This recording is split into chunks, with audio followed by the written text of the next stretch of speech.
Abanyafrika baba mu gisagara ca Guangzhou mu Bushinwa barakorerwa ivangura bagategekwa gusuzumwa ku gahato virusi ya corona, abavyanse bagaturubikwa. Umenga ni ikibazo kitareba virusi ubwa, hari ikindi kintu tudatahurirwa iyo barimo kubikora, urababona ngo urabasomamwe ikintu c'ishavu mwose acagira ko batunone aba bantu batangiye guturaba gutya mu myaka yose tumaze hano, ejo ho bizagenda gute? Uwo ni Thierry Ndayigengesere, umurundi aba mu gisagara c'ubutunzi ca Guangzhou mu Bushinwa, avuga ku buryo abanyafrika babayeho.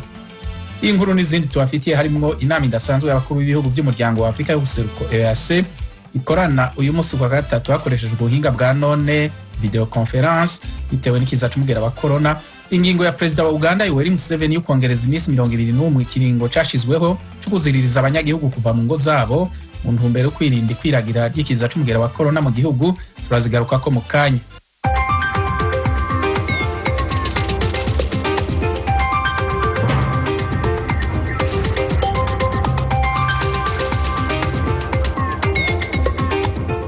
Imbere yaho yamara eka tubanze dutega amatwi mugenzi wacu Alois Bigirimana adushikiriza amakuru yo hirya no hino ku isi dufitiye muri aka kanya. Alois, urakoze Fideli. Muri Nigeria bariko baribuka imyaka 6 irangiye abarwanyi b'umuhari w'iterabwoba wa Boko Haram banyuruje abakobwa b'abanyeshuri baharurwa mu majana bari ku ishuri ryo mu gisagara ca Chibok.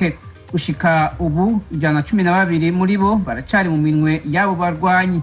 Perezida Muhammadu Buhari abandanya avuga ko ariko arakora uko ashoboye kugira abarekuze. Ishirahamwe ryo muri Nigeria gishinze kuvugira abo bakobwa giswe Bring Back Our Girls Congereza byatanguye gusaba ko barekurwa kuva muri 2014.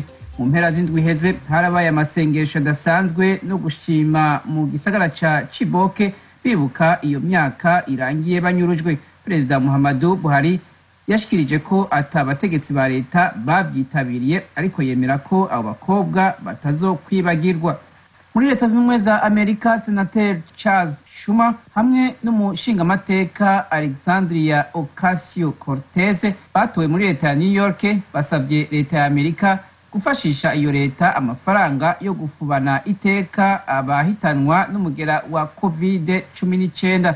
Abo baserukira abanyagihugu bavuga ko ubwo buryo bw'amafaranga bwofasha imiryango yo muri iyo leta itishoye hamwe n'iyabirabure gufuba ababo bahitanwe n'uwo mugera. Perezida Donald Trump kuwa 20 ukwezi kwa gatatu yaremeje amafaranga yo gufasha abahuye n'ibiza bikomeye, ariko gushika ubu ntaremeza ko yofasha abatishoboye gufuba ababo bahitanwa n'iki kiza. Umushikiranganji wa mbere wa Israeli Benjamin Netanyahu hamwe n'umukeba wiwe muri politike Benny Gantz kuri wa kabiri basa n'abari begereje gushinga leta yihuta yo guhangana n'ikiza ca corona. Ni mu ntumbero kandi yo kurangiza ukudindira mu bya politike kumaze igihe muri ico gihugu. Iminsi 28 Gantz yari yarahawe yo kuba yarangije gushinga leta yarangiye ku munsi wa mbere. Perezida Reuven Rivlin asanzwe akurikiranira hafi ibyo biganiro yamwongeye iyindi minsi 2. Ibiro bya Rivlin byashikirije ko iyo minsi yongerejwe kuko abona ko abo banyepolitike bimirije gushika ku mwumvikano wo gushinga leta y'ubumwe. Ibihugu by'Ubuhindi, Ubufaransa na Nigeria biri mu bihugu abategetsi bavyo bongereje ibiringo byo guhagarika imirimo mu ntumbero yo guhagarika ikwirakwira ry'umugera wa corona. Ni mu gihe abamaze kuwandura ku isi nzima baba imiliyoni 2. Umushikiranganje wa mbere w'Ubuhindi Narendra Modi igihugu cegereje gushika ku 11,000 by'abanduye yatangaje kuri wa kabiri ko ico kiringo congewe gushika mu kwezi kwa gatanu itariki 3.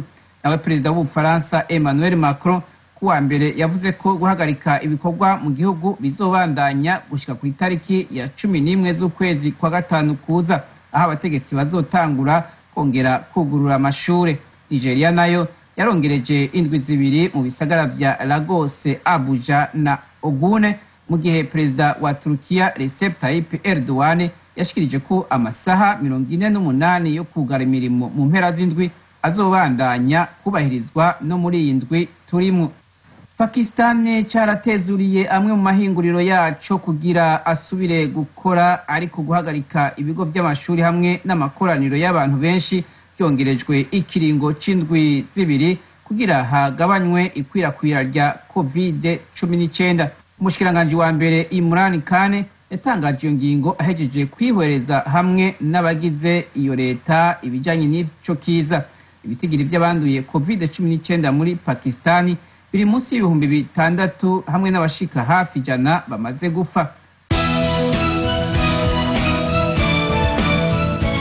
Igisirikare ca leta z'ubumwe za Amerika caratesheje agaciro misile zatewe mu kirere na Korea ya ruguru kuri wa kabiri. General Mark Milley, umwe mu bayobozi b'igisirikare ca Amerika, yashikirije ko izo misile atari agasomborotso kandi zitari ziteye ubwoba Amerika. Avuga ko cyabaye ikimenyetso cyo guhimbaza bimwe mu bihe byaranze ico gihugu. Izo misile zatewe mu gihe igihugu cari gisigaje umunsi umwe ngo gihimbaze umunsi w'ivuka rya Kim Il-sung yashinze Korea ya ruguru kandi akaba sekuru wa Kim Jong-un akirongoye iki gihe. Kugiza inshuro ya 5 Korea ya ruguru irungika misile muri uyu mwaka. Inama idasanzwe y'abakuru b'ibihugu by'umuryango wa Afrika y'Ubuseruko EAC irakorana no musi wa 3. Mu byo iyo nama y'abapresident isuzuma harimwo ikiza c'umugera wa corona kigeramiye isi yose. Iza kuba hakoreshejwe ubuhinga bwa none bwa video conference. Byinshi muri iyo nama tubibaze mugenzi wacu Pierre Claver niyo nkuru ari Kigali mu Rwanda. Gihagurukije abo bakuru b'ibihugu nk'uko biri mu butumire ni kiza c'umugera wa corona uri kurabica bigacika mu karere. Iyi nama igiye kuba yigira kabiri irongowe n'indongozi z'u Rwanda mu karere kuri ico kibazo ca COVID-19. Abakuru b'ibihugu vya EAC bazoba barongowe na Paul Kagame bifuza kurondera uburyo bwo guhagarika akaranda k'uwo mugera wa corona kandi batabangamiye uruja n'uruza rw'ibidandazwa cane cane mu karere. Amakuru dufise avuga ko bazorabira hamwe n'ingene botizanya abaganga canke ibikoresho vyo kuvura uwo mugera. Iyi nama ikurikiye kandi yahuje abashikiranganje b'amagara y'abantu ba EAC n'abandi nk'abajejwe urudandazwa muri uwo muryango. Nayo nyene yabaye mu buryo bw'ingurukana bumenyi bw'amasanamu irongowe n'umushikiranganje w'amagara y'abantu mu Rwanda Dr Daniel Ngamije. Ico gihe hafashwe ingingo 12 zirimwo ko buri gihugu mu bigize EAC gishira akato k'imisi 14 kucinjiyemo wese kandi kigapima buri wese acinjiyemo mu rwego rwo kwirinda kwico kiza kibandanya kuzanwa n'abakora ingendo zo mu mahanga. Ku bwabo EAC izibiye hirya no hino uwo muryango vyokoroha kuhangana n'abamaze kumenyekana ko banduye gusa. Abo bashikiranganje banemeje ko uruja n'uruza rw'ibiribwa gukoroherezwa hamwe n'imiti. Ibihugu vya EAC vyasabwe kuja birorohereza amakamyo n'imodoka zitwaye ibidandazwa cane cane ibiribwa ndetse agashigwaho n'uburyo bwo gusuzuma abashoferi batwaye ayo makamyo ku mipaka ko batinjirana umugera wa corona. Naho biruko iyo ngingo ntiyubahirijwe kuko mu mpera z'ukwezi guheze nyene Uburundi bwankiye ku mipaka yose amakamyo avuye mu Rwanda afise ibidandazwa. Ntivyatevye u Rwanda nabwo rwaciye rwankira amakamyo yaravuye mu Buganda no muri Kenya guca ku butaka bw'u Rwanda kugira ngo ashike mu Burundi. Ayo makamyo yazibiriwe ku mupaka wa Gatuna uhuza u Rwanda n'Ubuganda. U Rwanda rwanarungikiye urwandiko Kenya n'Ubuganda ruvuga ko ivyo bihugu bitosubira kureka amakamyo aja mu Burundi kuko atacemerewe guca ku butaka bw'u Rwanda. Umuhinga mu by'ubutunzi atashimye ko ijwi rya Amerika rimuvuga amazina avuga ko ico kibazo ari co nkwezi y'amarere co bagitumye abakuru b'ibihugu bahaguruka kugira ngo bagikemure. Uwo muhinga avuga ko hamwe ibiribwa bidahawe uburenganzira bwo kurengana tankomanzi hari ibihugu bimwe bimwe vyogira inzara nyinshi kuko umwimbo utagenze neza. Yamara uwo muhinga nashimangira ko abashoferi batwara ayo makamyo babwirizwa kurabirwa hagufi. Afatira ku mugwayi w'umugera wa corona aheruka kwibonekeza muri Tanzania avuye mu Burundi nkuko Umi Mwalimu umushikiranganje wa Tanzania ajejwe amagara y'abantu yabishikirije. Lakini huyu wa Kagera, na hili nataka pia kulisisitiza kwa sababu watu waweze kuchukua hatua. Yapimiwe mu ntara ya Kagera. Aha nashaka kwashimangira kugira ngo abantu bafate ingamba. N'umushoferi w'imodoka binini bikwegana yinjiye mu gihugu cacu aciye ku mupaka wa Kabanga hagati ya Tanzania n'u Burundi. Atwara izo modokari hagati y'ibihugu bitatu, Kongo, Burundi na Tanzania. Kati ya DRC, Burundi na Tanzania. Ico gihe ibi vyateye amakenga abatari bake kuwo mushoferi yoba yarabonanye n'abantu batari bake imbere yuko asohoka u Burundi aciye ku mupaka wa Kobero imuyinga, gutyo akaba yoba yarasize ako karanda mu gihugu. Gusa umushikiranganje w'amagara y'abantu mu Burundi Dr Tade Ndikumana yavuze ko batanguye kurondera aho hose yaciye nabo vyoba vyarabonanye. Yanahumurije ibindi bihugu vyo mu karere vyibaze ko igihugu ciwe arico kitagira ibikoresho gusa vyo gupima umugera wa COVID-19. Rero turafise amamashini ashika kuri 6 kandi ashobora gupima ibipimo birenga nka 300 ku munsi. Rero n'ama reactive turayafise. Je kibanza gikuru turiko turagiheraheza kirahera ku mudugudu kuko ni bitaro tubona bizoshobora kwakira nk'abantu barenga 100, ariko mu kurindira twarashoboye gutunganya ibibanza aha mu bitaro vya clinique hamwe no mu bitaro by'igisirikare. Igisata cyo kumenyesha amakuru muri EAC cemeye ko ibihugu byose bizokwitaba iyo nama idasanzwe bakuru b'ibihugu, gusa nticatomoye neza nimba abakuru b'ibihugu ubwabo aribo bazokwitaba iyo nama amasomo yandi. Nivyaba arivyo Petero Nkurunziza w'u Burundi azobasubiriye kuganira na bagenzi we baherukana mu myaka 5 iheze, kuko ubwa nyuma bicaranye mu nama hari mu mwaka wa 2015 i Dar es Salaam muri Tanzania, aho yataha asanga abansi biwe bagira bamutembagaze ku butegetsi. Ibihugu byose uko ari bitandatu vya EAC ubu biramaze kubonekamwo abagwayi umugera wa corona. Gushikaho twategura iyi nkuru hari yamaze kumenyekana abagwayi bagera ku 440. Pierre Claver niyo nkuru Kigali ku bw'Ijwi ry'Amerika. Tushimire Pierre Claver niyo nkuru kuri iyo nkuru. Mu gihugu ca Uganda igihe cyo kuguma mu rugo n'izindi ngingo zijanye no kwirinda ikwiragizwa rya virusi ya corona byongerewe igihe c'imisi 21 gushika ku itariki ya 5 y'ukwezi kwa 5. Umenyesha makuru y'Ijwi ry'Amerika Ignatius Bahizi adofitiye inkuru y'idonido. Nubwo hari ibimenyetso yuko Uganda imaze gutera intambwe mu rwego rwo guhasha icyorezo cya corona, Perezida Museveni yavuze ko leta yahisemo kurekaho amabwiriza yose yatanze kuva mu ntangiriro yo guhangana n'iki cyorezo.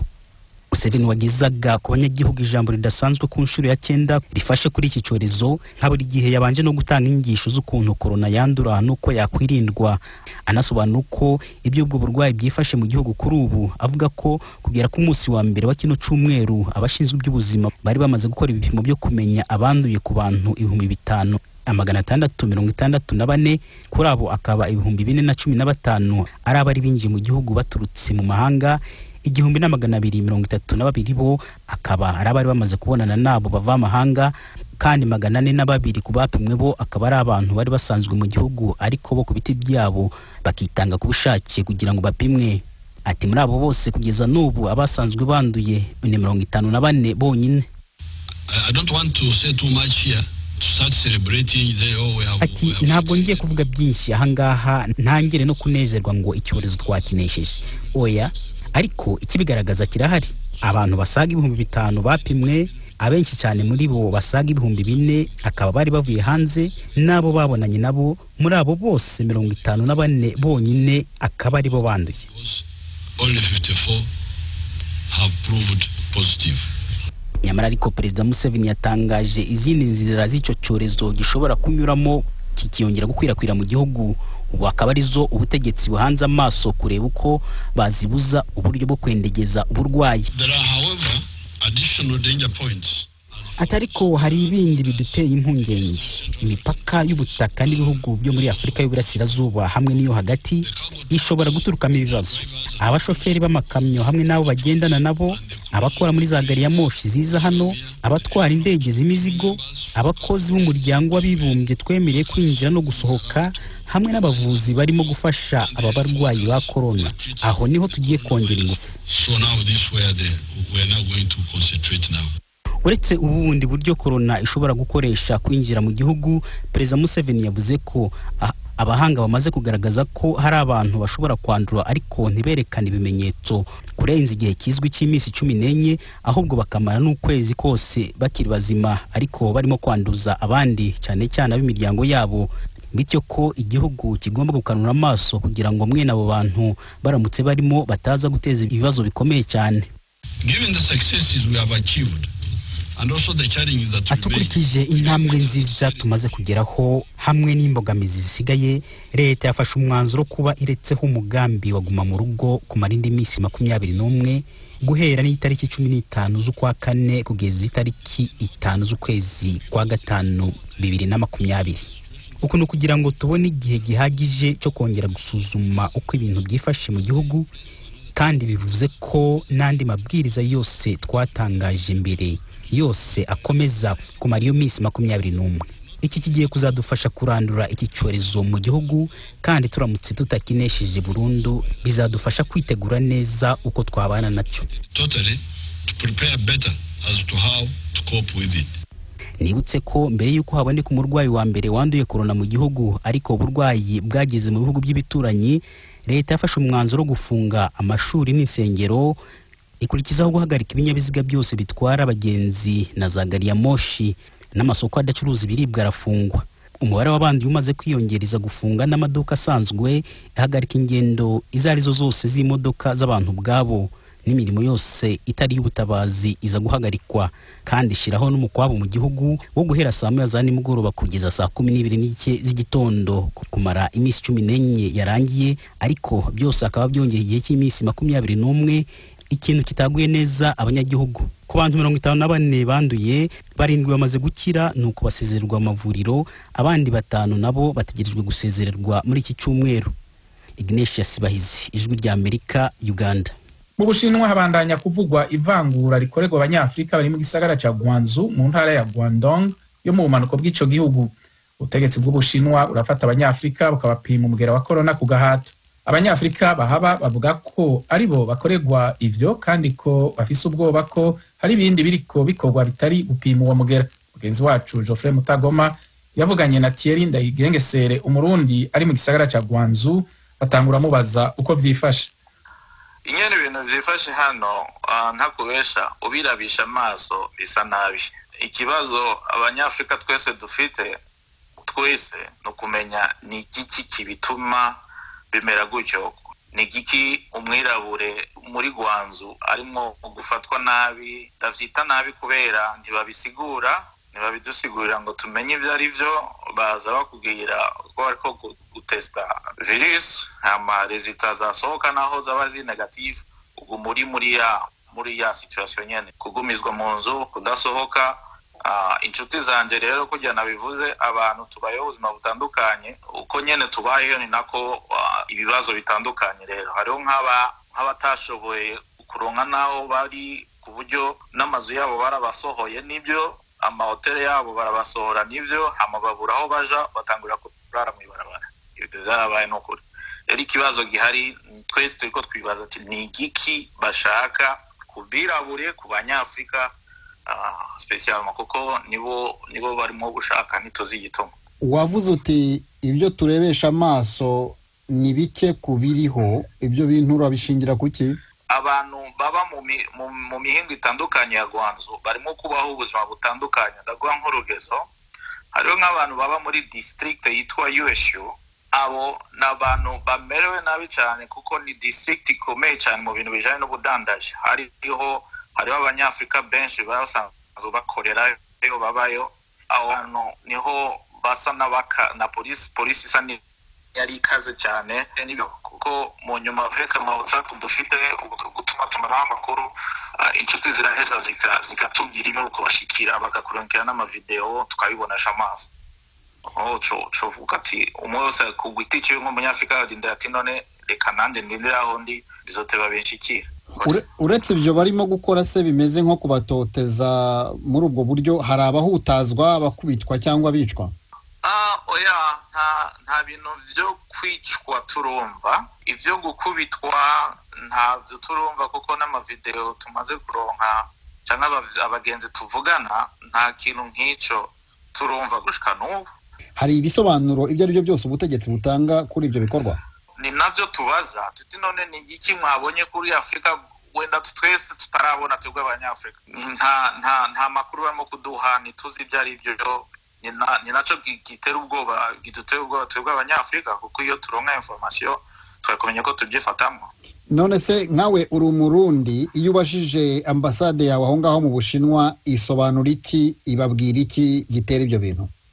Twebwe ambasade twaravuganye haheze iminsi ibiri sinari bwatahure neza cyane biriko biraba numva naronka amakuru yo kubagenza haheze iminsi ibiri twaravuganye ndababwira nti uko bisa ibyo tubonesha amaso ibisa neza na boro ivangura discrimination nayo bifatiye ku bwoba canke ku byose ni discrimination byose nta mavuta tubisiga ni kuvangura bamwe mu bana. Ariko ibi byo gusohora abantu mu mazu se byo birakorwa na ba nyiramazu cyangwa birakorwa n'ubutegetsi?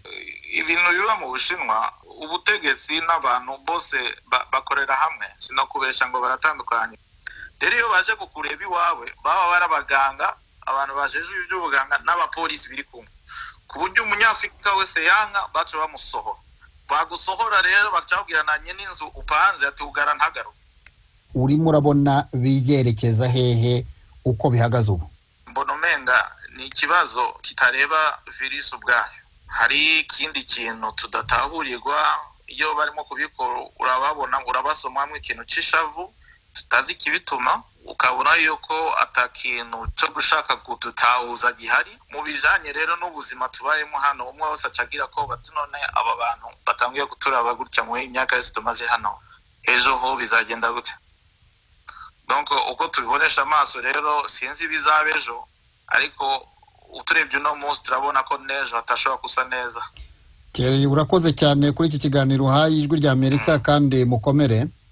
Murakoze cyane. Radio Ijwi rya Amerika i Washington DC mu Kirundi no mu Kinyarwanda n'umwanya w'ikiganiro Amerika naci byaranze Amerika muri kahise no mu bihe tugezemwo mwateguriwe kandi mushikirizwa na mugenzi wacu Thomas Kamirindi. Mwaramutse neza. Leta Zunze Ubumwe za Amerika yatambutse ibindi bihugu by'isi ku cyorezo cya virusi ya corona. Abahanga mu by'ubukungu bavuga ko ingaruka z'iki kiza ku bukungu bwa mbere ku isi ni ukuvuga nyine ubukungu bwa Leta Zunze Ubumwe za Amerika zishobora kuzaba zikomeye cyane. Urugero, hashize ukwezi urugaga rw'abacuruzi rwa Amerika The US Chamber of Commerce rutangaje ko ari ubwa mbere mu mateka ya Amerika inzego zose z'ubukungu bw'igihugu zihagarariye icyarimwe kandi igihe kirekire. Ruvuga ko abahanga mu by'ubukungu bamwe na bamwe bemeza ko umusaruro mbumbe GDP mu magambo ahinnye y'Icyongereza cyangwa PNB mu magambo ahinnye y'Igifaransa wa Leta Zunze Ubumwe za Amerika ushobora kuzagabanuka ku rwego rwa 40% mu gihembwe cya kabiri cy'uyu mwaka w'ibihumbi 2020. Uru rugaga rw'abacuruzi rwa Amerika rutangaza ko ibigo bito bito by'ubucuruzi 54% byahombye cyangwa byafunze by'agateganyo. Nyamara si ubwa mbere Leta Zunze Ubumwe za Amerika igize ingorane zikomeye cyane z'ubukungu. Mu mateka yayo duhereye mu mwaka w'igihumbi 785 kugeza ubu ubukungu bwayo bwazambye inshuro 47 nubwo hari zimwe na zimwe abashakashatsi batavugaho rumwe. Mu nyemerere twibande kuri ebyiri gusa zamaze igihe kirekire kandi zari zikomeye cyane kurusha izindi. Ni izatangiye mu 1929 bise The Great Depression mu Cyongereza cyangwa La Grande Depression mu Gifaransa no mu 2007 bise The Great Recession mu Cyongereza cyangwa La Grande Recession mu Gifaransa. Ikaze mu kiganiro Americana. Guhera ku itariki ya 24 kugera ku ya 29 mu 1929 isoko ry'imari n'imigabane ry'i New York, rimwe mu masoko akomeye cyane ku isi, ryarahombye ku buryo butangaje. Byabaye nka serwakira, amabanki, ibigo by'ubucuruzi n'abaherwe ku giti cyabo barahomba bidasubirwaho. Umusaruro mbumbe w'igihugu wagabanutseho 27%. Abantu amamiliyoni batakaje akazi ku buryo umuntu umwe kuri 4 yagiye mu bushomeri. Ubukene bwariyongereye pe.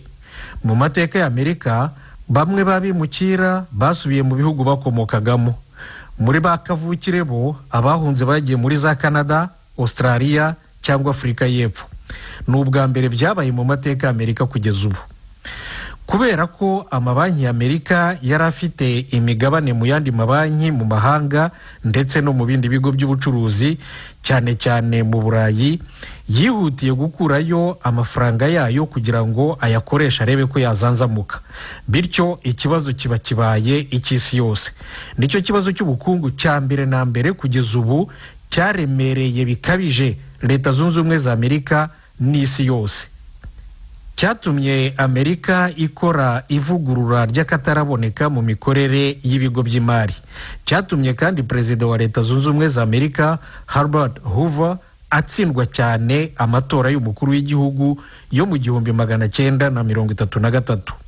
Uwamusimbuye Franklin Delano Roosevelt yihutiye gushyiraho gahunda yo kuzahura ubukungu bw'igihugu yise New Deal, bishatse nko kuvuga amasezerano mashya.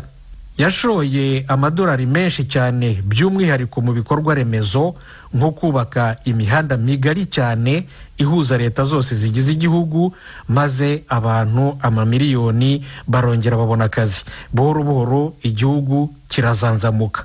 Ariko abahaga mu by'ubukungu bemeza ko ingaruka z'iki kibazo cy'ubukungu cyiswe Great Depression cyatangiye mu 1929 zamaze byibura imyaka 25. Ijwi ry'Amerika.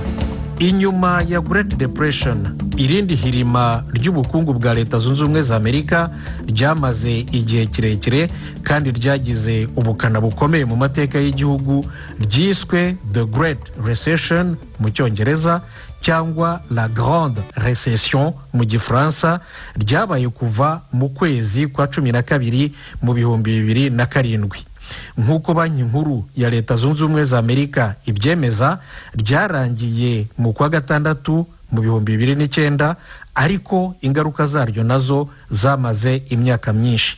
Minisiteri y'Umurimo ya Leta Zunze Ubumwe za Amerika ivuga ko ryatumye abantu 8,700,000 batakaza akazi kabo baba bashomeri kuva mu kwa kabiri 2008 kugera mu kwa kabiri 2010.